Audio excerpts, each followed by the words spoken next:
Hi, I'm Steve Koepp, co-founder of From Day One. In today's webinar, we'll be exploring a timely topic in an era of business disruption and social crisis. The title is How to Drive Systemic Change by Coaching Your Key Influencers. The events of this year, including the massive experiment in remote work and rising calls for greater racial diversity and inclusion, have put a renewed focus on how companies can guide their employees through major changes. One way is through coaching. Executive coaching is often mistaken as an individual pursuit, but when employed in the right way and through the right framework, it can be a most effective solution to drive systemic behavioral and cultural change in your organization. By identifying key high potential influencers in your company and strategically supporting them with one-on-one or group coaching, you can foster a culture of coaching that leads to higher employee engagement, performance, innovation, and retention. In this session, our experts will discuss why a culture of coaching can drive science-based, data-backed systemic change in your organization and how to identify your key influencers. Before we dive into this topic, we'd like to thank our partner AceUp. I'll tell you a little bit about them. AceUp empowers professionals at all levels to maximize their impact through transformational coaching, enabled by technology, empowered by science, and backed by data. We combine the power of one-on-one executive coaching, group training, and behavioral technology to foster a culture of coaching within organizations that drives systemic change and enables top talent and leaders to master essential business and leadership competencies. Now, before we begin, a few quick logistical items. This webinar is being recorded and will be available on demand within 24 hours after the event. Look out for an email in about 24 hours with that link. That email will also have info on how you can get professional development credits for this session from the Society of Human Resource Management. You can also look out for a written account of the conversation soon on our website at fromday1.co. At around 45 minutes past the hour, we'll have a Q&A session. You can submit your questions anytime, starting now, by using the Q&A button at the bottom of your screen.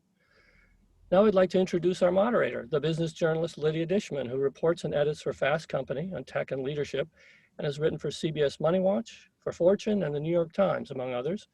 Okay, Lydia, over to you. Great, thank you, Steve. Thank you, panelists, for being with us, and thank you, audience, for taking the time out of your day to gain some valuable insights from our panelists today. We have a great discussion in store for you. And I'm glad that Steve introduced it by saying science-based, data-backed systemic change. That's a tongue twister. With companies being as cost-conscious as they are right now during these, dare I say, unprecedented times, I was thinking about if there was a way to put an ROI on coaching. And of course, doing research. Magically, Dr. Google furnishes some interesting data points that I found. One in particular was a study published in the Manchester Review, primarily investigated executives from Fortune 1000 companies. And it reported that executive coaching leads to improved customer service, 39% frequency, cost reduction, 23%, and increased bottom line profitability, 22%. So there is an ROI to be had from something that basically is teaching you soft skills, leadership, management. All of these are very squishy concepts. So without further ado, we're going to dive into this discussion. I'd like our panelists to introduce themselves and tell us a little bit about their work. Briefly tell us the most transformational experience you've had with coaching. Kvon, let's start with you. Excellent. Thank you very much. So a little bit about myself. My name is Kvon Tucker. I'm CEO and founder of Consciously. It's a small coaching and consulting and counseling firm that I run with my wife, who's a psychotherapist. And together we are both centered on helping people learn more about themselves. And we believe that self-awareness is the nexus between leadership development and healing. And we believe that the more you learn about yourself, the more good you do for yourself and for others. And so we're centered on that, and that's kind of like our main mission. A brief about my transformational experience. I recall being supervised as I was going through my coaching certification, and this is not something I recommend for all coaches. My coach ended up calling me a coward. And he called me a coward because I wasn't holding my clients accountable and I wasn't giving them the feedback that they deserved. And I had to really hold that and sit with that. And it made me very uncomfortable and kind of hurt my feelings. And at some point I realized I was being a coward. And I didn't want to be a coward. I wanted to be courageous. And so from that point on, I decided to be courageous and give my clients the feedback that they deserved and hold them to who they wanted to be and all the things that they wanted to accomplish. And kind of haven't looked back since. So, you know, it stung a little bit, but it was transformational for me. That's a great story. And if I might do a little play on words, now you've become consciously courageous. I like that. Sorry, but I'm pumped. Okay, I love alliteration. Check out my website. You'll see I love alliteration. So there we go. Awesome. Belinda, next. Hi, yes, thank you. And it's a pleasure to be here. Most of my career has been in human resources, both as an external consultant and internally, working my way through the management ranks. My last position was CHRO of a international insurance company. But now I'm in the fortunate position of being able to focus on what I love the most, which is human capital consulting and corporate coaching. So mostly executive coaching, but corporate coaching. I really am interested in the power of coaching to transform organizations. And, you know, when I was reflecting on most transformative experience, certainly there were transformative experiences during my coaching certification process because, you know, it was a tremendous experience in terms of self-awareness. But the one that comes to mind from a coaching perspective, someone who I coached was coaching an HR executive who was struggling with managing the transformation that needed to happen within her organization. And so we were working together she was, you know, internalizing a lot of the stress that was related to having to communicate some difficult messages to individuals and to the organization as a whole. And certainly it is not easy to do these things, but it was starting to affect her health, her personal life, and her ability to do her job. And over the course of 3 sessions, just by discussing what some of those resistances were being caused by and some of the beliefs and bounds that were holding her to them, we managed she shifted out of them. And it was such an amazing experience for me because it was early in my professional coaching life, just to see her move from that sort of negativity and resistance to an authentic engagement with what needed to happen with the organization and lighten her ability to do that and to do a better job at it and to impact her whole life. It was just tremendous to see the shift in energy. And I think that probably led to my tagline, which is at Aclaro, you know, is cultivating authentic leadership. Well, and certainly illuminating that clarity of purpose is often a pivotal moment for people when they are being coached. Paul, introduce yourself. Tell us about a transformation you've seen.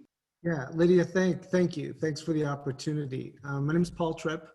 Like Belinda, I spent the majority of my career not coaching. I was a cryptologic warfare officer. I served within the NSA, so I was a naval officer and I retired.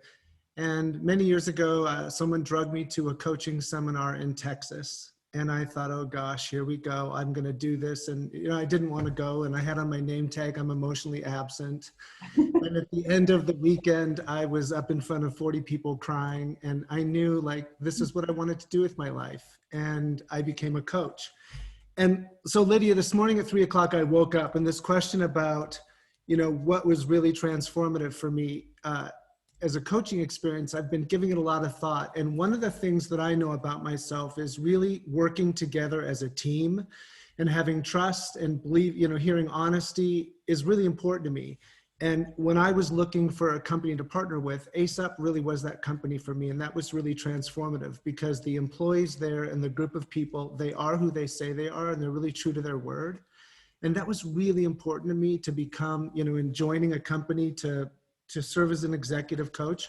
And so I think what's relevant to listeners is when they're looking for an organization to partner with, who really holds their story? You know, who's listening to their company priorities and the L&D priorities and individual priorities? And so for me, it's been transformative to be a coach with AceUp. Amazing. Well, continuing on the theme of alliteration, the words that are word cloud, if you will, that's coming up for me is courage, clarity, and collaboration. So with those in mind, I want to talk about goals. I kicked off this discussion talking about ROI because I think that there is a sort of necessary element in this to show that even these soft skills are producing some sort of transformative change and how you can measure that. And one of the ways is to set those goals. So my question for all of you is, what goals can an organization set in order to implement a successful coaching program? And again, I'm going to go round the clock here. So Kvon, back to you. Yeah, I mean, what goals can an organization set? When I think about coaching and using it inside organizations, I think about it as a strategic lever for the broader change that the organization wants to create. And so I would look at coaching as one aspect of a multi-pronged approach.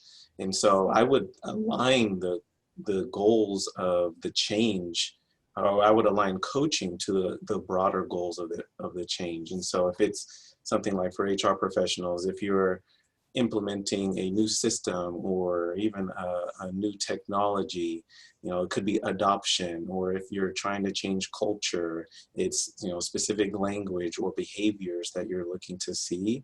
I'd use coaching as a part of that broader strategy, so that if it's, you're looking for that organizational change, coaching is just another aspect to that. So I don't think that the coaching that you use in an organization should be separate. I think it should be a part of a broader strategy and one of those strategic levers. Linda, you want to add on to that? Yeah, no, I would agree that coaching can be really instrumental in an organizational shift, but it cannot be the only thing that creates that shift. You have to tie, and I'm sure the audience will, that you have to look at compensation strategy and all sorts of underlying infrastructure things as well. In terms of setting goals for coaching, I think where you're typically going to see the goal setting, I think, is around retention, engagement, if you're looking for hard numbers. And sometimes coaching is going to be the intervention as a result of wanting to change those numbers. But when you're doing more of a cultural shift or an organizational change in strategy or shift, there's going to be growth, there's going to be change, there's going to be something coming up that the leadership competencies are actually going to shift a little bit, and there's going to be more stress on them. I think that you can set goals around increasing across the coachees and maybe the wider group, the competence and abilities around those competencies. So you would set goals around things that you can measure, and you would have to then, of course, measure them by either self-assessment or some form of 360 or supervisor feedback or something. Paul, before you answer, I want to change this slightly because I want to kind of follow on this theme of collaboration. Does a company necessarily need to have a sort of cultural shift in mind when trying to implement a coaching program, or is something like leadership and collaboration more of an easier get, in other words? Yeah, that is a great question. And, to use what Kvon said about a strategic lever for an overarching strategy, I think that often companies come to the table believing that they want to provide individual coaching, right? And that's where they want to start. But I see it in three parts. I see it as both a company priority and then an L&D priority and individual priority. And often the entryway is into the individual, turning someone from a subject matter expert into a manager, or helping a manager reach a different level from individual contributor to more of a team member. But the companies also have, as you said in the beginning, bottom line growth or improving job satisfaction. So I think companies think of it as the individual, and it's going to have an impact over here on the bottom line growth. but I think it's more synergistic than that. And when you deploy coaching, I think it's important to think in terms beyond just the individual and look towards more of a cultural get. And how can you deploy some group coaching along with individual coaching to really move the ball forward? That's how I see it. So I see it as a triad. Does that answer the question, Lydia? Yeah, absolutely. Which leads me to my next question, because you did mention individual contributors. And I think that a lot of people tend to think that coaching is just a one-on-one experience. You sit with somebody, it's kind of like a therapist, and you tell them all of your issues with your professional development, and they help you get to wherever your individual goal is. But the team aspect of it is really interesting too. So how do you identify individuals and teams in an organization that would benefit the most? I mean, does it have to be a high performer? Should you focus on the low performers? How do you measure for that? How do you sort of suss out who would benefit most? Kvon, you just turned off your... Yeah, I haven't thought about that. I love this question. I look, so if I'm working or doing some consulting, or I'm working within an organization, I kind of look for the names that are mentioned the most. And that could be an individual contributor, it could be a manager, it could be a director, or it could be some myriad of all of those folks. And so what I'm looking for are the folks in the organization who already kind of have some leverage, or who are already seen as leaders, who already have some influence within the organization.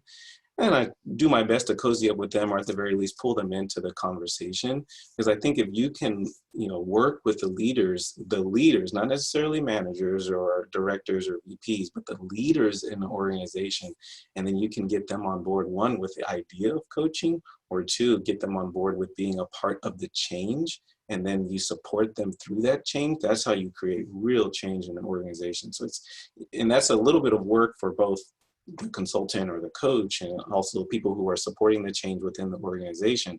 But I think that's like a really, really important step in terms of creating the systemic change that we want, is identifying the people whose names get mentioned the most, the people who are the real leaders in the organization. And sometimes they're not the highest performers. Sometimes they happen to be the people who people look to. And so that's a little bit of what I try to do. Belinda, how do you identify a team that might be a good group candidate? Well, sometimes it's teams with dysfunction. I've certainly worked with a few of those, helping them to work through that, because they're an important team. They've got a job, then things aren't going right. But I've also worked with teams where they are great teams and they're just trying to move to the next level as well. So how do you pick them? I think typically, it's around investment. So where is the organization going to get the biggest bang for the buck? So it's going to be critical teams where whatever it is that they're producing is absolutely critical to the success of the organization. New teams, particularly mergers and acquisitions, helping new teams to integrate. And, there's so much to do when you do that type of thing, in terms of there's a number of projects to integrate systems and processes and what have you. So getting everybody on the same page, those would be typically the ones that would be the biggest bang for your buck. Paul, talking about this sort of impact to the bottom line with teams or individuals, is it possible that there are people in the organization that don't contribute directly to the bottom line that would benefit from being singled out? Who might those people be? Yeah, I think of it in terms of 5 groups. And to answer your question specifically, the low maintenance reliables, often people who are, the steady eddies in a culture that might not be your high performer today, but, are just steady eddy. I think of those people as really important to involve in a coaching process, to germinate them with maybe some of your high risk, high reward employees, people that are on significant projects, dollar amounts, or strategic, that have a real strategic need to get something implemented. How do you germinate those folks together? I think to other points, it's really important to have senior leaders, because without senior leader buy-in, it's almost impossible to really inculcate a culture of coaching. And then I think of people who are organizational influencers, maybe people who are, you know, posters of social media, who carry the company message, but might not be the most influential in the company, but are definitely organizational influencers. You see those people on LinkedIn, you know, trying to, you know, broadcast the message. So I think it's really in 5 parts for consideration. I'm glad you mentioned the influencers, and Kvon did as well, and the people who are leaders, not necessarily by title, but leaders naturally sort of arise in teams as being part of the change. And I'm wondering if those people could be conscripted to be coaches to others once they have been through a program. Is it feasible to think that they would be sort of a supplement to having a professional coach from what they've learned? Oh, anybody can jump into this. We're waiting for our turn. Go ahead, Paul. I've been going first. You can go first, Paul, or Belinda.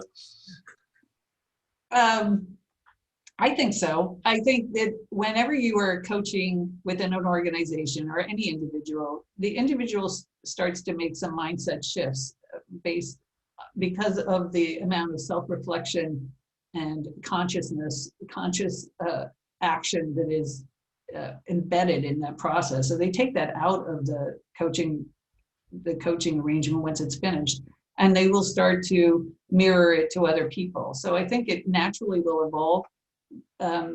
And within teams, I think it can show up even more so, because if you learn a better sense of communication, so they are going to naturally hold more respect for other people, and I think change the way that they communicate and stand up for other people to make sure other people are heard as well. In a team environment, team coaching would typically involve that.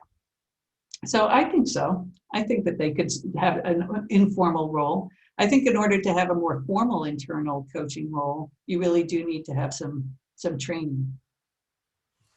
Yeah, we can't just turn people loose and expect them to. No, I mean, and you can learn quite a lot from self-study and what have you, but it will typically only get you so far, because you can't see your own blind spots, and that's why I think that external coaches or internal coaches are important. Absolutely. Paul, I'm sorry, I just. Oh no, you know, this gets sticky for me, because I believe that people can be coached and definitely develop the vernacular of open-ended questions and how do they engage differently.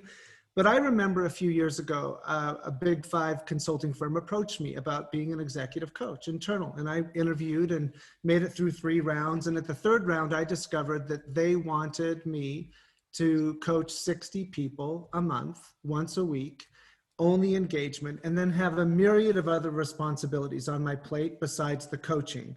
And so this is where it gets sticky, because can people act with good intention in terms of open-ended questions? Yes.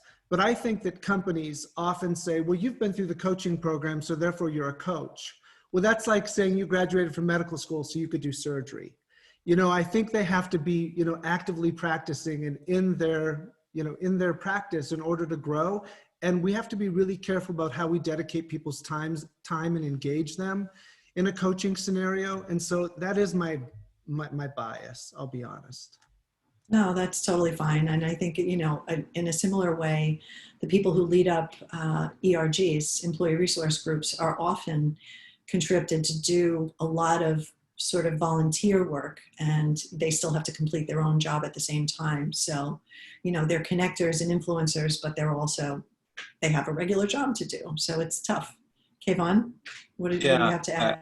I really appreciate what both Belinda and Paul said, and to add to what Paul suggested, I think it's really important. Like, I would love for all leaders in an organization to coach everyone, right? And, you know, just even if you get folks trained, it doesn't necessarily mean that those folks are going to be coaching people within the organization. As we've kind of talked about, whether it's a broader transformation you're wanting to create, or it's just a small change, like this effort of coaching within an organization has to be supported. It has to be supported by leaders, and you have to design for it. It has to be something that's considered and has resources behind it to really take effect. You know, you could simply just drop in a bunch of managers within an organization who have been trained as coaches and hope for the best.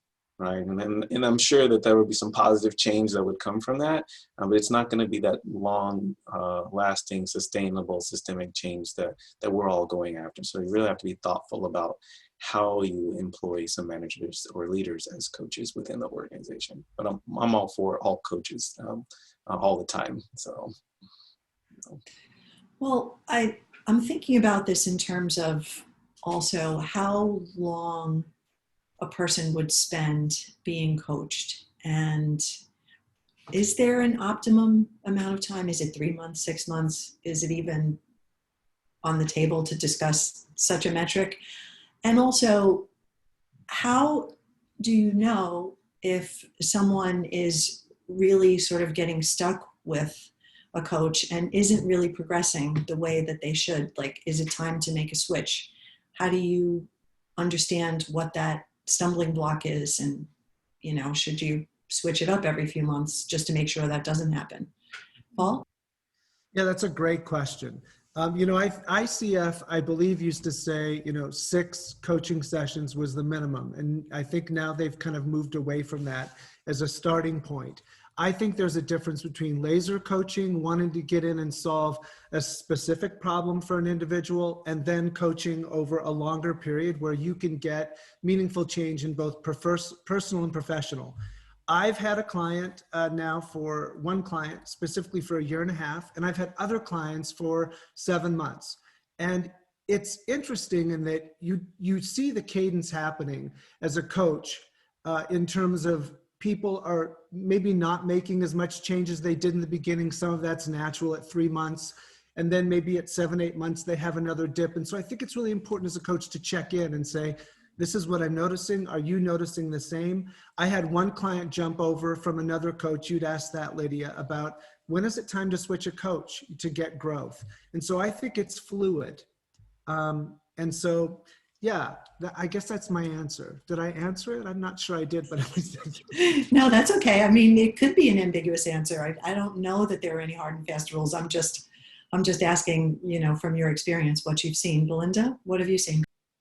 I think it's a bespoke service. So it really depends on what the individual needs are. I like the term laser coaching, which I think, that certainly have done that. That was the example that I raised earlier, was more around a specific issue. But if you really want to shift behavior and competency in a specific, area like executive presence or whatever it is, I think that requires 6 months would be, these are busy people typically. So, in order to internalize and take on the learnings and really process them and embed them in their behavior so it becomes a new normal, I think that takes a minimum of 6 months would be my rule of thumb. And I think everybody works differently too. So some people are really very self-aware and easily self-reflect, and you can have shorter sessions with them. And other people really need that quiet space and to be sort of really drawn out a bit more. Yeah, and I would like to add to that. I think 3 to 6 months, I think, is a really good time frame. But it like Paul and Belinda said, it kind of depends. It depends on the person, it depends on their goals, it depends on where you're at as a coach and what you're working on and how much work you're doing on yourself to provide more value to your clients.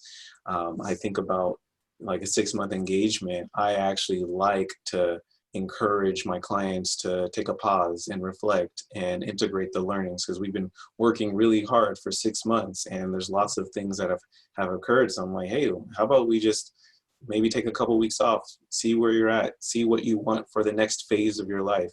And if you would like to continue working together, let's do that. And it might be another 6 months or 3 months or, a couple sessions here and there. It just kind of, it really depends on where that person's at and or where the organization's at and what they're wanting to achieve and within what time frame they want to achieve that. In terms of switching coaches, I think sometimes you want a specific skill like presentation skills or something, and there's people who just do that. So I would not be the best person to do presentation skills. So I think you can dip in and dip out of what you need as well. But when you do find a coach and you develop that really sort of good relationship and trusting space, I don't think you want to flip in and out of that too much.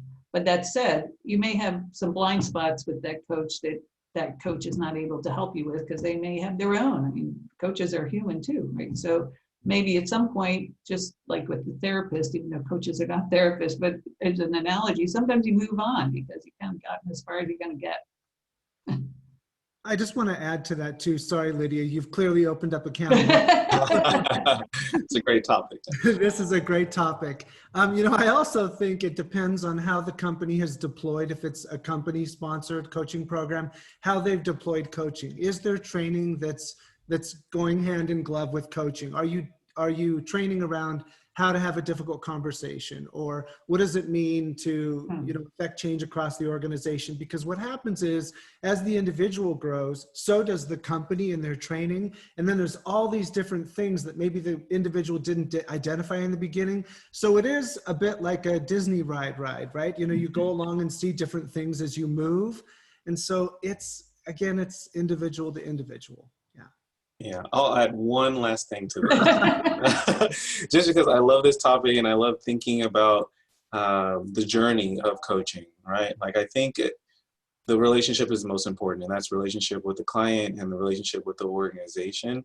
And what I have found, I'm sure Belinda, Paul have found as well, is that first coaching engagement, whatever it is, whether it's with an organization or an individual, is really important and transformational. And it's there's something happens towards the tail end where you begin to kind of catch on, and the client knows how to use the coach much more effectively. So like that next phase, you can run even faster, whether it's the organization or the individual. So it's something that I'm like, okay, well, we might be in this place. We might say, hey, we've achieved something, but what else could we achieve now that we have this really solid foundation of a relationship together? You can achieve so much more at that point. So again, it doesn't answer the question. It's kind of like it depends, but so much more can be achieved after you've really built that foundation in the relationship.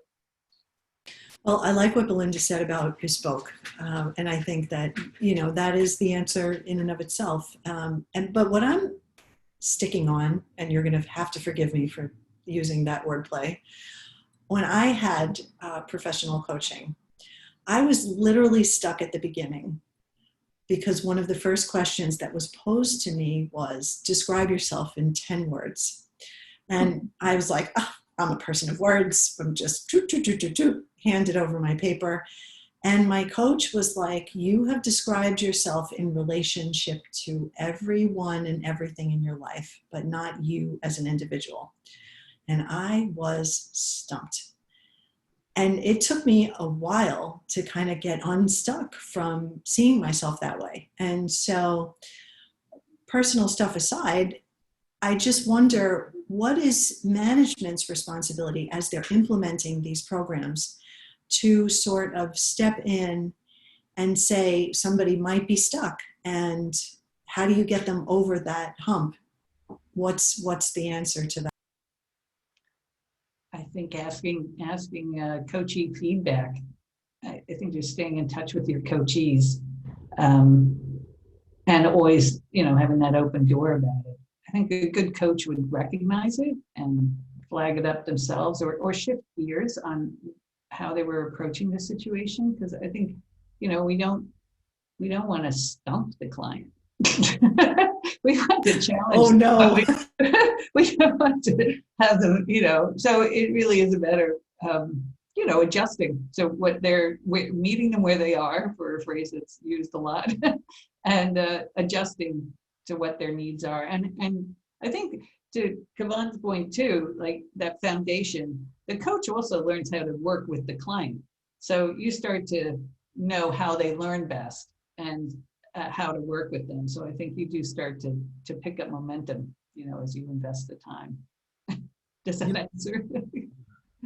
I appreciate your story, Lydia. I'm, as a writer, as a person of words, I'm sounds like there was a lot of rumination around that question. You know, I think it's important in the coaching engagement to identify some things that might be important to work on: imposter syndrome, executive presence, moving from an individual contributor to, you know, more of a leader, and to have a survey that's sent out maybe at 3 months or 6 months, and the organization could do it, just, you know, and anonymize it, right? So you don't actually see, but then give that feedback to the individual. And so that could then be a tool that the individual could say, you know what, I didn't get any of these because I've really been stuck on this. Because sometimes for a client, it can be scary to say, hey, you know, you kind of screwed me up from the beginning here and I've been stuck. So, you know, that's a tool. Yeah, last thing I'll add is, you know, similar to what Belinda said, you know, starting with where they're at, I think is so powerful. So someone's stuck, and we all get stuck from time to time. Just starting with like, well, what's it like to be stuck? You know, just a little coaching question, like just starting there, and then that can open up the exploration and help people get unstuck just by acknowledging like where they're at that point in time. Oh, that's great feedback. Unfortunately for me, I didn't know what I didn't know. I didn't know I was going to have that kind of an issue. But anyway, all's well that ends well. I think that a common misconception is that coaching is like training. And especially now, with this focus on diversity training in particular, there's this notion around, oh, well, I'm having diversity training, so I've been coached, you know, now I'm anti-racist too. How does coaching differ from training, and how can you make sure that trainees are going to receive coaching to get to some systemic change? Yeah, I'll start this one. It's really important to me. It's a little bit more about my background. My background is in organizational psychology. So I started my career off as a consultant, and I started my career doing learning and development. So my training is where I come from. And as a coach now, I will not do any facilitation, workshops, training without some aspect of coaching being involved. And that's my agreement, because what I want is systemic change. And so you take a topic as important as DEI, I want to know, where are the leaders who are supposed to support this change at when it comes to this topic? Because my opinion, if they're not personally invested in this change, if their purpose or their values are not attached to what they want to accomplish, then that systemic change isn't going to happen. That's just been my experience, you know, from all the years of doing consulting without being a coach, and having seen organizational changes fall apart because the leaders weren't personally invested in it. So coaching is this process of helping people kind of attach their values and attach their purpose, or at the very least explore whether that's possible for them. And if it's not, then it's a different conversation. Okay, well, if you can't get aligned to this change, then what do we do now? You know, where do we go from here? So that's how I see it as different, is there's this personal attachment to the change, and coaching facilitates that. And that personal attachment would ensure that there is a systemic change. That's what you're saying. It supports it. Yeah. Okay. Paul? I agree with Kvon 100%. There's a gentleman at AceUp that says training without coaching is entertainment. And I think of it as, if you know how you go to Disneyland and you have the best laid plans and it all kind of goes apart. When you get in, fast pass and lines, and well, that's kind of how training is. You go with the best intentions of creating systemic change, but when you leave, you've got your inbox, you've got all these other tasks. And so one of the stories that I tell is, I went and coached a company. I delivered a 3-hour training to a company about how to onboard a client, and they were a technology consulting company. So how to ask open-ended questions. And went and delivered the training. And I believe in 50% training, 50% coaching during the training session. But after the training session, then we followed up with group coaching, because training without coaching is entertainment. And when we followed up with the group coaching, what came out of the group coaching from the training was completely different than what they needed. They really needed to align roles and responsibilities, not understand how to onboard a client. And so they all of a sudden said, wait a second, we've got things out of alignment. So the coaching end of it really allows people to talk and identify those systemic things that come forward from training. Yeah, I'd agree. To your particular example, what I've seen work effectively in an organization is actually sort of even just dialogue after training is helpful to personalize it for people. So, if you do have a managers who are trained with a coach approach to management, they could circle back to attendees of diversity training and ask them what they got out of it and how they thought they might apply it, or what actions they might do differently, or what have you. Or it could be someone in HR to do it, just to facilitate that dialogue. I think that coaching can be used very effectively. If like professional coaching would be even more impactful, but we don't have budgets for everything, so that's a way to handle it as well.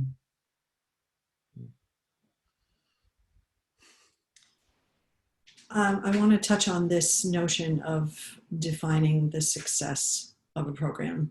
We keep talking about systemic change, and what does systemic change look like? Is that a metric for success? How do you measure the success of a program, both from an individual point of view and from the organization as a whole?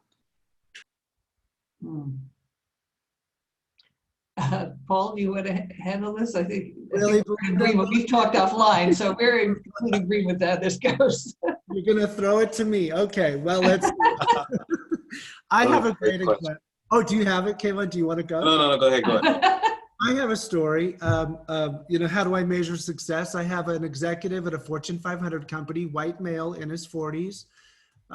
When George Floyd passed away, right, was when that situation went down and racism came to the forefront, he was confronted by an employee who said, look, this other employee said something and I'm offended. And he came to our coaching session like, look, I'm a white male, I'm in my 40s, I have white privilege, I have no idea what to do.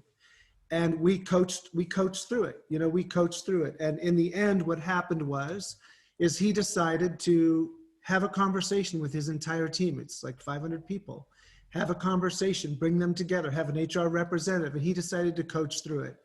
And, for me, when I think about what does success look like, that's success because it affected hundreds of people. So I think when the coaching conversation has the ability to really touch upon issues that are difficult, that we haven't talked about before in corporate America, and, creating systemic change, either in awareness or just through participation, I think that's success. I'll share. I have an example as well, supporting a large tech company some folks may be aware of or familiar with. And from my conversations with senior leaders in this organization, I started to get a sense of the prevalence of fear in the organization, right? And like, why not? There's lots of things going on that facilitate fear. And so I reflected to the senior leader and said, hey, it sounds like there's a lot of fear in your organization. It's like, yeah, it's like, and the fear manifests itself in people not being honest, people, being really nice, maybe some passive aggressivism. And so we explored like what would support that, and something like courage actually came up in our conversations. How about we focus on courage? And courage kind of can be expressed in all different aspects of the organization. So it's not just in the behaviors, it's also in the systems that support it. It's in the performance appraisal systems as well. And so what we worked on was beginning to define like what are the courageous behaviors that we want to see in this organization. So it's almost like a little bit of a culture change effort. And so from that, we've started to design different things, including coaching and helping leaders and helping managers stand up and be more courageous with their direct reports and such. But the whole goal of this is to facilitate people being more real, more authentic, more vulnerable, practicing courage. And we have some behaviors to measure that. So that's in one way kind of how you can begin to create systemic change. It's not a perfect system by any means, but it's beginning to identify, hey, there's fear, solution could be courage, and then here's what it might look like when we begin to see the behaviors that we actually want. I'm hearing a lot of companies talk about courageous conversations, and I'm so pleased that people are actually having them. But I worry at the same time how delicate a balance it is to do it right. And I'm thinking that maybe this is a metric for success. If you can have the courageous conversation and, like Paul said, impact several hundred people, even just being vulnerable and admitting what you don't know, that is a potential metric for success. Look at me, not a coach, saying what it is. Belinda, did you want to add something to that before we go on? I'm just thinking about when you've got to report to your board, to come up with something that's a bit more concrete.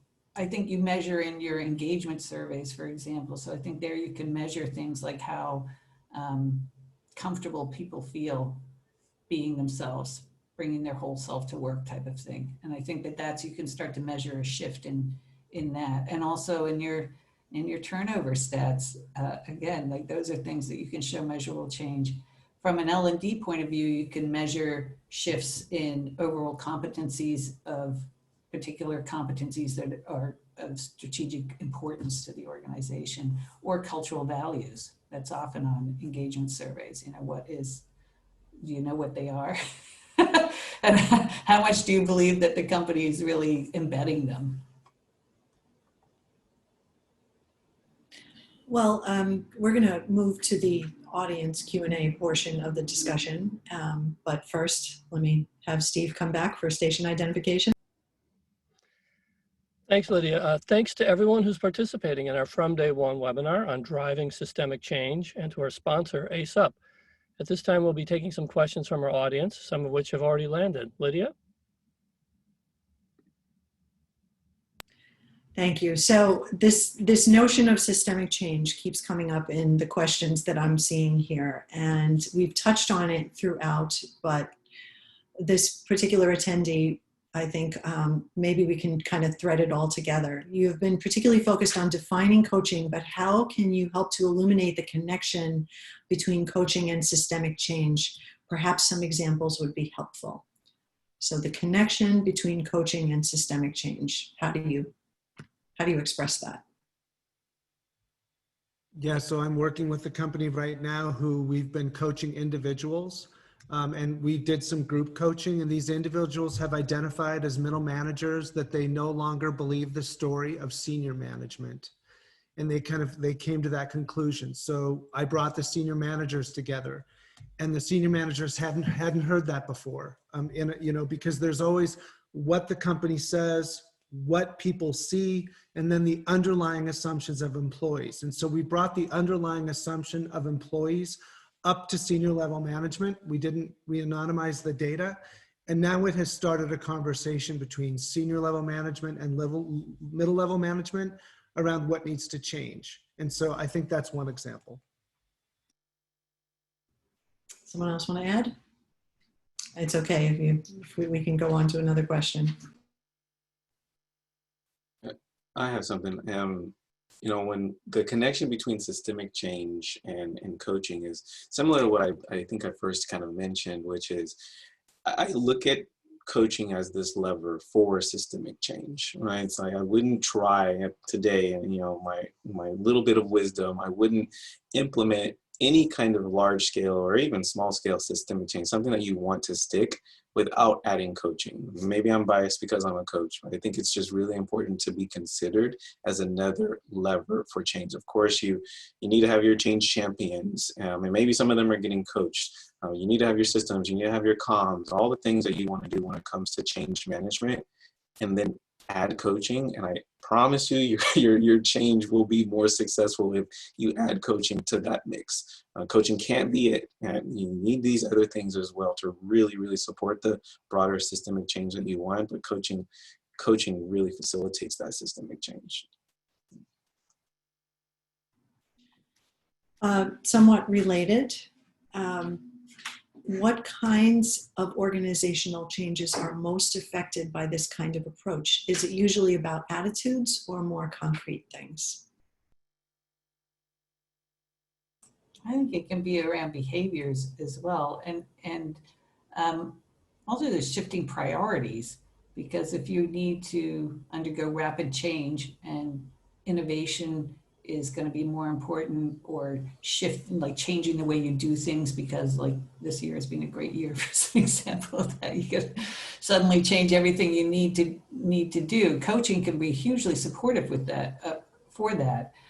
in terms of supporting the managers and helping to think that through and shift their behaviors, as I think Paul and probably Kvon too has also already mentioned, like there is such a myriad of priorities for the people who are making decisions and throughout the organization, that to have that time reserved for when they can focus on this and really think through some of the changes that they need to make and how they're going to present it and how they're going to say things to people differently, how they're going to shift roles even within their team in order to, make this, what's the most important thing that needs to happen? Where are the highest risks? Just talking through all of those types of issues is, just enormously helpful. I've experienced it both as a manager who is receiving coaching and, seeing the impact that it has for individuals. It's such a gift. I don't think there's any other type of situation where you get to spend an hour talking about you and your problems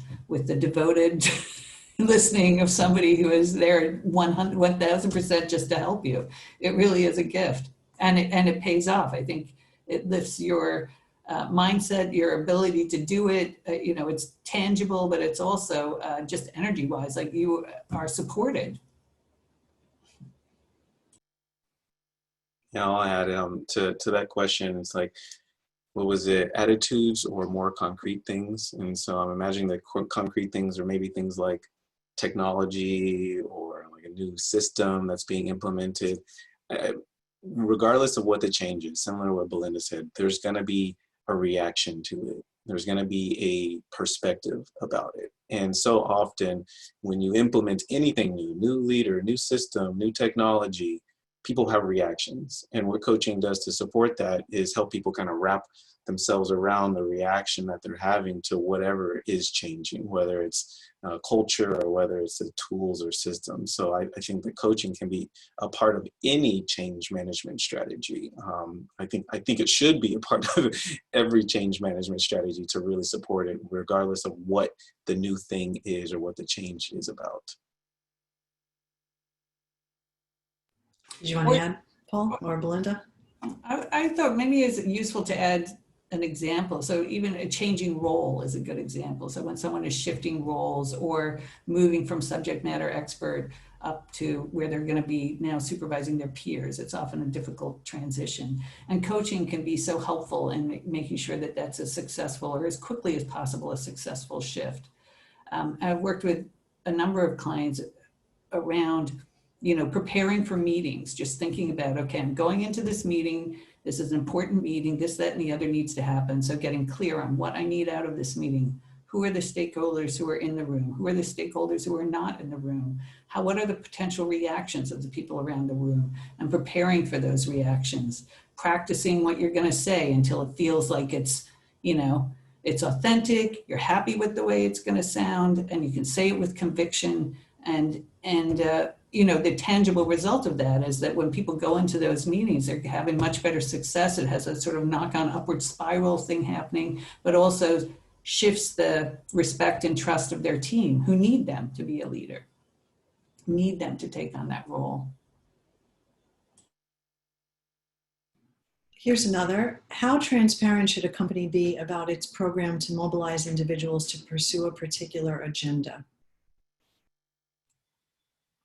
Yeah, so I love this question because I think that if a company hires executive coaches, I think it is important really to identify an overarching growth trajectory, right? Of what it is you want to achieve. So is it a growth mindset? Is it dealing with difficult conversations? What is the trajectory? And maybe identify three, a more open communication, et cetera.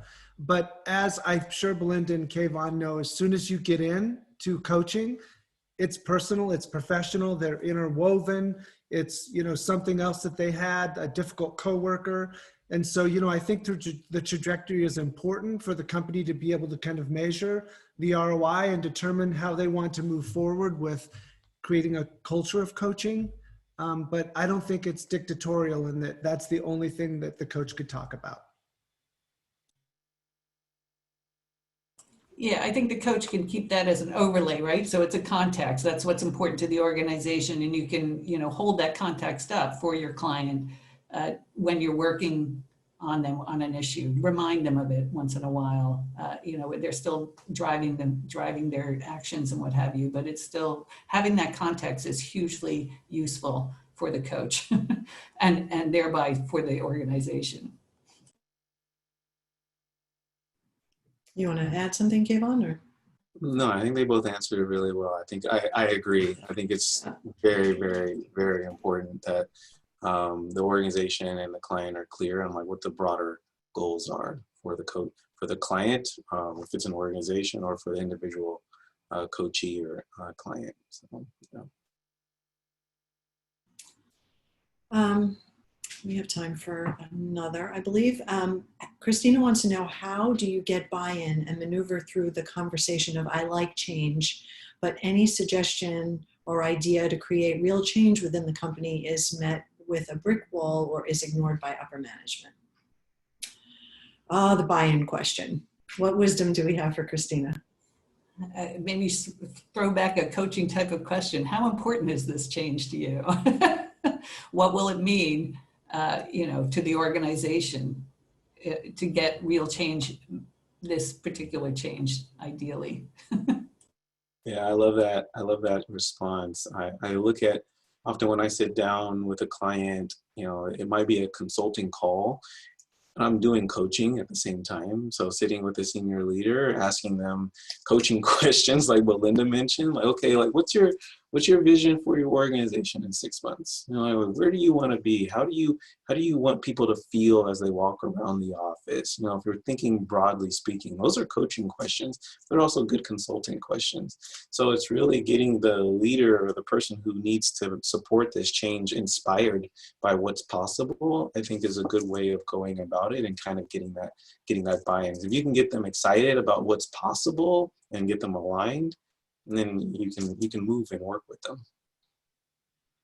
Yeah, I think it's important to ask, you know, senior leaders, what's the cost of doing nothing, and what can you move forward with today, and also put on hold to implement at a future date. So to give them permission in both, how do you move forward, but I understand you might not be ready for this. Is the question, Lydia, do you think more around how do you get upper level management to buy into the change? That's what it seemed to be. I mean, not having come up with the question myself, I can't entirely say, but yeah, it was just about, you know, there's a lot of conversation around wanting change, liking change, but then when certain changes are suggested, then they're met with no change. Yeah, I think this is, again, important to have senior leaders at the table committed to coaching. Kvon, that's what you had said. That's just paramount. Yeah, it's tough because we're human beings, right? And we are more or less hardwired for the opposite of change, for homeostasis. And so even a leader, and this is why coaching is so important for senior leaders, even a leader says, I want change, they're going to have their own challenges with implementing the change that they want. So that's where the support is like, okay, this is the change that you might want, or maybe it's being suggested to you, but getting along with the change, supporting the change, implementing the change is going to be a journey, just like it is for every single person. Amen. Well, I think that's all the time we have. I would encourage attendees. We weren't able to get to all the questions, but if you want to connect with any of us on LinkedIn and ask them again, you can certainly feel free to do so. And then, of course, the recording is going to be available for those of you, because there were several who've asked about how do you define people who need coaching, which we did touch on in the discussion. Please feel free to refer back to the videotape. Now, Steve. Thanks, Lydia. This was a great conversation, and it really took me back to the days of being coached as a manager at Time Warner. My particular coach decided what I needed was a more business-like wardrobe. So I spent a lot of time in department stores and bought suits and ties that I sure don't need in this era. I'm glad to see our coaches today were talking about a lot deeper issues than that. Thank you, Lydia, Paul, Belinda, and Kvon for this engaging discussion. Thank you again to AceUp and to all of you for participating today. If you'd like to join us for more virtual events, you can head to our website, fromday1.co, and check out more of our upcoming webinars. Two I'll mention is next Thursday, October 15th, about working parents navigating the passages of parenting in a very difficult era. And Tuesday, October 20th, we'll be doing our third full-scale virtual conference with panel discussions, workshops, and networking. The focus is on the workforce of the future, new insights on recruiting, engagement, and career development. Visit our website at fromday1.co to learn more. Thanks, everyone. Be well.